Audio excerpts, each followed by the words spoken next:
तो दोस्तों आज हम आपको बताने वाले हैं तू आशिकी एपिसोड नंबर 116 के बारे में, जिसमें शीतल हेल्प कर रही होती है। जेडी कहते हैं हेल्प, यहाँ तुम्हारा हेल्प करने वाला कोई नहीं है, और शराब उठाकर पीने लगते हैं। शीतल सांस नहीं ले पा रही होती है, वो तड़पती रहती है। जेडी कहते हैं मैं तुम्हें बहुत खास दिन मार रहा हूँ, जाओ अपने यूनिवर्सिटी के दिन, डेट याद रखने में बहुत आसानी होगी। इधर पंक्ति और अहन दोनों बात कर ही रहे होते हैं। अहन कॉल नहीं उठा पाता है, फिर थोड़ी देर बाद अहन कॉल उठाता है और हेलो हेलो करता है, और उधर से कोई आवाज नहीं आती है। शीतल अपना फोन लेने वाली होती है, तभी जेडी मोबाइल को पैर से जूते से मसल देते हैं और फेंक देते हैं और कहते हैं कोई नहीं आएगा जान तुम्हारे लिए। इधर अहन की फोन की बैटरी खत्म हो जाती है। फिर अहन कहता है ऐसा करते हैं, बड़ी मोम से बाद में बात कर लेंगे, पहले तुम्हारी रिकॉर्डिंग कर लेते हैं। फिर अहन पंक्ति को चार्जर के बारे में पूछता है। पंक्ति कोई दूसरी चार्जर लाती है और वो चार्जर अहन के फोन में नहीं लगता है। फिर अहन कहता है अपना टैबलेट ले आओ, उसी में हम रिकॉर्डिंग कर लेंगे। तभी थपकी टैबलेट लेकर आती है और अहन को देती है। पंक्ति थोड़ी नर्वस हो जाती है। फिर अहन कहता है पंक्ति अपना माइंड क्लियर कर लो, भूल जाओ कि तुम्हारे सामने मैं हूँ, जिसके लिए तुम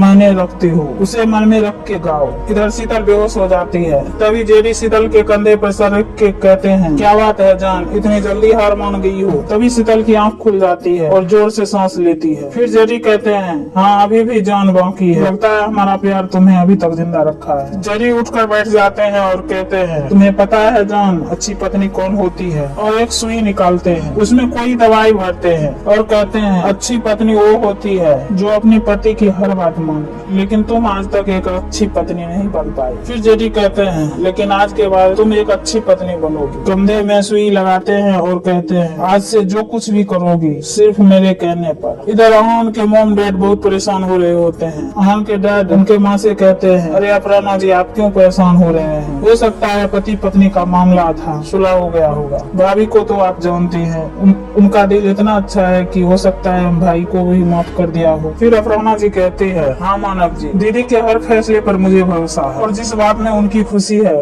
उसी बात में मेरी भी खुशी है, लेकिन अगर इसमें भाई साहब की कोई चाल होता वो घबरा जाती है। फिर मानव जी कहते हैं कैसी चाल। तभी अपर्णा जी कहती है पता नहीं मुझे क्यों ऐसा लग रहा है, और कहती है बस शीतल दीदी ठीक ठाक हो। इधर जेडी अपना बाल पूछ रहे होते हैं। तभी शीतल चुपके से उठकर जेडी का पैर पकड़ के खींच लेती है और वो गिर जाते हैं। जेडी के हाथ में शीशा लग जाती है, खून बहने लगता है। जेडी चिल्लाकर शीतल पर उठते हैं। तभी शीतल उस पर कांच उठा लेती है। जेडी डरकर पीछे हटने लगते हैं तो शीतल आगे बढ़ती जाती है, जेडी साहब पीछे होते जाते हैं। जेडी अपने हाथ की शीशा निकालने की कोशिश करते हैं पर नहीं निकाल पाते। पीछे होते होते जेडी पानी में गिर जाते हैं। तभी शीतल लड़खड़ाती हुई वहाँ से भागती है। जेडी पानी में से ही चिल्लाते हैं शीतल शीतल। फिर भी शीतल लड़खड़ाती हुई आती है और अपने गाड़ी में बैठ जाती है। पीछे से जेडी भी आ जाते हैं। जेडी गाड़ी रोकने की कोशिश करते हैं पर शीतल आगे बढ़ जाती है। जेडी धक्का खाकर पलटी खाने लगते हैं। फिर जेडी रोड पे आकर गाड़ी वाले से लिफ्ट मांगते रहते हैं। 2-3 रिक्शा आगे निकल जाती है पर उन्हें लिफ्ट कोई नहीं देता है। तभी वो एक गाड़ी से हेल्प लेते हैं और शीतल की गाड़ी का पीछा करने को कहते हैं। इधर पंक्ति अपना आँख बंद करती है तो उसे अपने पापा की कही हुई बातें याद आती है। उसके पापा कहते हैं अगर तुम किसी और के सहारे नहीं जीना चाहती हो तो तुम्हें जीने के लिए बस एक ही तरीका है। फिर अहन पंक्ति को रेडी होने को कहता है। पंक्ति गाना गाना शुरू करती है। इधर अहन वीडियो बना रहा होता है। पंक्ति बहुत अच्छा गाती है। अहन उसे देखता ही रह जाता है। इधर शीतल तेजी से गाड़ी चलाकर जा रही होती है और जेडी भी शीतल का पीछा कर रहे होते हैं। शीतल पलटकर पीछे भी देखती रहती है। तभी शीतल को जेडी की कही हुई सारी बातें याद आती है और वो परेशान होने लगती है, कैसे वो उसको तड़पा कर मारना चाहता था। फिर शीतल जेडी को आते देख लेती है और अपना गाड़ी तेजी से आगे बढ़ा लेती है। फिर शीतल बहुत दूर आगे निकल जाती है और इधर जेडी ढूंढते रहते हैं। इधर अहन म्यूजिक वाले को रिकॉर्ड वीडियो भेज देता है। फिर पंक्ति और अहन बैठ जाते हैं और आपस में बातें करते हैं। अहन कहता है पता है जब भी तुम्हारी आवाज सुनता हूँ खुद को भी भूल जाता हूँ। दोनों एक दूसरे को देख रहे होते हैं। तभी अहन पंक्ति की बाल संवारने लगता है। सुई पड़ने की वजह से शीतल की गाड़ी का बैलेंस बिगड़ जाती है और गाड़ी रुक जाती है। जेडी की कही हुई सारी बातें उसके दिमाग में घूमती रहती है। वो अपने आप को खुद की हिम्मत करती है और अपने मुंह में थप्पड़ मारती है। फिर वो आईने में जेडी को देख लेती है। जेडी गाड़ी से उतर जाता है शीतल को पकड़ने के लिए, पर तब तक शीतल वहाँ से निकल जाती है। इधर अहन पंक्ति से कहता है मैंने वीडियो भेज दी है, अगर उन्हें ये वीडियो पसंद आ जाएगी तो वो मेल भेज देंगे। पंक्ति कहती है आया कोई मेल। फिर अहन कहता है अभी कैसे आएगा, अभी अभी तो वीडियो भेजी है, थोड़ा टाइम तो दो, आ जाएगी। तुम सोचो जब तुम जीत जाओगी तो क्या करोगी। फिर अहन कहता है तुम एक प्राइवेट प्लेन खरीदना, फिर हम उसी में ट्रैवल करा करेंगे। फिर पंक्ति कहती है क्या करना है नहीं करना है, वो सोचने से पहले मेल आने का वेट कर ले। फिर आन कहता है आ जाएगा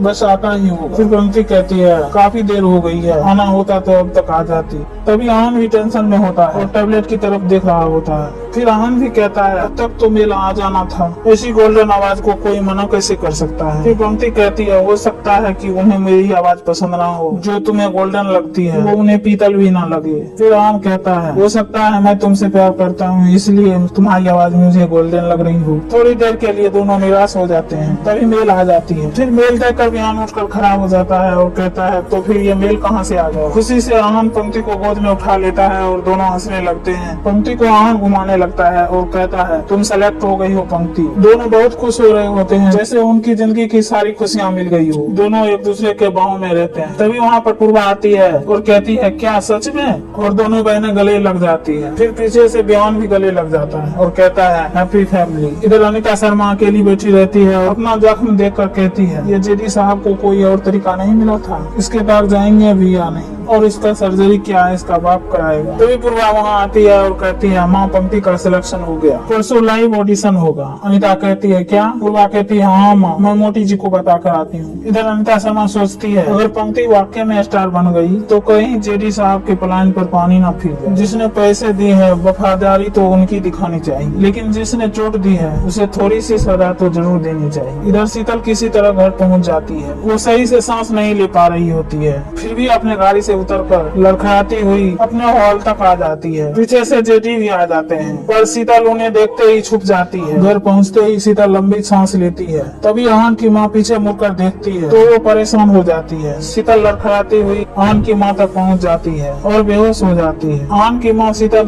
दीदी करती रहती है पर वो होश में नहीं आती है। आन की माँ देखती है कि उनके पूरे शरीर गीले हैं, वो और घबरा जाती है। इससे आगे जानकारी पाने के लिए हमारे चैनल को लाइक करें, सब्सक्राइब करें। Thank you. तो इसके आगे 82 का एपिसोड नंबर 115 चलेगा। तो अगर आपने उसे ऑलरेडी देख रखा है तो आप इस वीडियो को यहीं पे छोड़ के जा सकते हैं। अगर आपने उसे ऑलरेडी नहीं देखा है तो आप उसे एक बार जरूर से देख लीजिए। तो दोस्तों आज हम आपको बताने वाले हैं 82 की एपिसोड नंबर 115 के बारे में, जिसमें वकील आन के घर पे आकर वसीयत पढ़कर सभी को सुना रहा होता है, जिसमें लिखा है कि मैं शीतल धनराजगीर अपने पूरे होशो हवास में अपनी वसीयत बना रही हूँ। मेरे मरने के बाद मेरी पूरी संपत्ति मेरे पति धनराज जी को दे दी जाए। यह सुनते ही सभी टूट जाते हैं। तभी ऋचा कहती है जब मोम को प्रॉपर्टी डैड के नाम ही करना था तो क्यों कह रही थी चेंज करना है, पहले भी तो सब ऐसे ही था। फिर वकील कहता है शायद उनकी मैरिज यूनिवर्सिटी है आज, इसलिए उन्होंने ऐसा किया हो। पति पत्नी आखिर पति पत्नियां ही होते हैं, उनके बीच कितनी भी लड़ाइयाँ हो आखिर में एक हो ही जाते हैं। फिर विक्रम कहता है आज मोम डैड की यूनिवर्सिटी है, मैं तो भूल ही गया था, हमें कुछ प्लान करना चाहिए। पर ऋचा गुस्से में रहती है, कोई कुछ नहीं बोलता है। आहान पंक्ति के घर जा ही रहा होता है, तभी रास्ते में ही उसे म्यूजिक वाले का कॉल आता है और वो कहता है हमें उनके ऑडिशन मीडिया चाहिए, मुझे हम लाइव नहीं कर सकते, क्या आप गाना रिकॉर्ड करके भेज सकते हैं। तभी आहान कहता है जी मैं जल्द से जल्द भेजता हूँ। वो कहता है थैंक्स सर, मैं वेट करता हूँ। इधर जैन साहब शीतल जी को उसी जगह लाते हैं जहाँ वो पहली यूनिवर्सिटी पे आए थे। फिर कहते हैं उस दिन तुमने मुझे बहुत बढ़िया गिफ्ट दिया था, तुम्हारी प्रॉपर्टी। फिर शीतल कहती है गलती हो गई थी। फिर वो अपना चश्मा उतारती है और कहती है पर आज सुधार ली। तभी जैन साहब कहते हैं गलती तो मैंने भी की थी, तुमसे प्यार कर बैठा, पर उस गलती को मैं कभी नहीं सुधारूंगा। फिर शीतल कहती है प्यार और मुझसे। फिर जेडी साहब कहते हैं हाँ कोई शक। शीतल कहती है तुम इतनी बेशर्मी से झूठ कैसे बोल लेते हो, इतने सालों से तुम्हारी सच्चाई नहीं पता था तो चलो बोल लिया, पर अब तो सब कुछ सबके सामने हो चुका है। फिर भी फिर जेडी साहब कहते हैं मैंने ना तब झूठ बोला था ना अब। फिर जेडी कहते हैं प्यार बहुत अजूबा मेला है, दिल कहीं और लग जाती है, प्यार किसी और से हो जाती है, खासकर बाबू जैसे खूबसूरत चीज सामने हो तो कोई अपने आप को कैसे रोक सकता है। शीतल ये सुनने के बाद शौक में आ जाती है। फिर जेडी कहते हैं इमोशनल औरतों के लिए मुझे अभी भी तुम्हारा साथ चाहिए, पर बाकी जरूरतों के लिए बाबू का साथ। तभी शीतल जेडी को जोर से थप्पड़ मार देती है और कहती है सटा। फिर भी जेडी को कोई फर्क नहीं पड़ता है, वो कहते हैं लगता है तुम अब भी मुझसे प्यार करती हो। शीतल कहती है अगर करती तो खुद से नफरत करती। जेडी कहते हैं इतनी नफरत क्यों कर रही हो, वो भी आज के दिन। सच तो यह है कि मैं कल भी तुमसे प्यार करता था और आज भी करता हूँ। इधर पंक्ति गिटार पर म्यूजिक प्रैक्टिस कर रही होती है। तभी अहान आ जाता है और चुपचाप से गेट पे खड़ा होकर देख रहा होता है और खुश हो रहा होता है। फिर दोनों एक दूसरे को देखकर बहुत खुश होते हैं। अहान खुश होकर यहीं से पंक्ति को इशारा करता है। फिर अहान अंक्ति के पास आकर उसके कंधे पे सिर रखकर बातें करने लगता है। कहता है अपनी लाइफ में कभी कभी यकीन ही नहीं होता, इतनी खूबसूरत लड़की मिली है और उससे भी खूबसूरत उसकी आवाज। तभी अहान अपना हाथ आगे करता है और पंक्ति को चुटी काटने को कहता है। फिर पंक्ति कहती है क्या? अहान कहता है मुझे यकीन ही नहीं हो रहा है कि तुम यहाँ हो। तभी पंक्ति अहान के गाल पे हल्के से थप्पड़ लगा देती है और कहती है हुआ यकीन। फिर अहान कहता है ऐसे में तो सच में निशान पड़ जाता। पंक्ति देखते हुए कहती है जोर से लग गया। पंक्ति फिर से लगा देती है। फिर पंक्ति कहती है चलो ऑडिशन के लिए चलते हैं। फिर अहान कहता है स्टार कभी ऑडिशन नहीं लेने जाते, ऑडिशन स्टार तक आती है। पंक्ति समझ नहीं पाती है, पूछती है मतलब? फिर अहान कहता है हमें रास्ते में उनका कॉल आया था, उन्होंने कहा है उनका ऑर्डर ये है कि हमें यहीं पे गाना रिकॉर्ड करके भेजना। फिर अहान कहता है चलो खड़ी हो जाओ, उसके फोन में बैटरी कम रहता है। फिर पंक्ति डर रही होती है, वो गा नहीं पाती है। अहान कैमरे लिए खड़े रहता है। अहान पंक्ति से कहता है नर्वस हो? तभी अनीता शर्मा दरवाजे पे आ जाती है। देख कर कहती है पहले खुद गिटार लिए फिरता था और अब मेरी बेटी से गवाएगा। फिर अनीता के पास पूर्वा आती है और कहती है माँ पंक्ति कोई छोटी मोटी जगह नहीं जा रही है गाना गाने के लिए, ये एक ऐसा ऑडिशन है जहाँ एक रात में जिंदगी बदल सकती है। अगर पंक्ति जीतेगी ना तो वो रातों रात स्टार बन जाएगी। अनीता कहती है सच? फिर पूर्वा कहती है हाँ माँ, और मुझे यकीन है कि ऐसा ही होगा। पंक्ति कंपटीशन में पार्टिसिपेट भी करेगी और जीतेगी भी। अहान को भी यही लगता है। अहान ने पंक्ति की आवाज सुनी है और भूलो मत अहान एक प्रोफेसर सीनियर है, उसे इन सब चीजों की काफी नॉलेज है। फिर पूर्वा वहाँ से चली जाती है। अनीता मुस्कुराने लगती है। फिर अकेले में अनीता शर्मा बरोबर आती है। अगर पंक्ति सुपर स्टार बन जाएगी तो पैसा खुद ब खुद चलकर घर तक आए। लेकिन फिर जेडी साहब का क्या होगा? इधर जेडी साहब शीतल को अपने गोल गोल बातों में घुमा रहे होते हैं और कहते हैं तुमने तो अपनी सारी जिम्मेदारियों से हमें आजाद कर दिया, लेकिन प्लीज अपनी जिंदगी से आजाद मत करो। कहते हैं कि बीवी जब नाराज हो तो पति को मनाना चाहिए और अपने जेब से हार निकालते हैं, शीतल को पहनाते हैं और कहते हैं हो सकता है कि बीवी का मूड ठीक हो जाए। वीडियो में इतना ही, क्योंकि ये वीडियो लंबी हो चुकी है।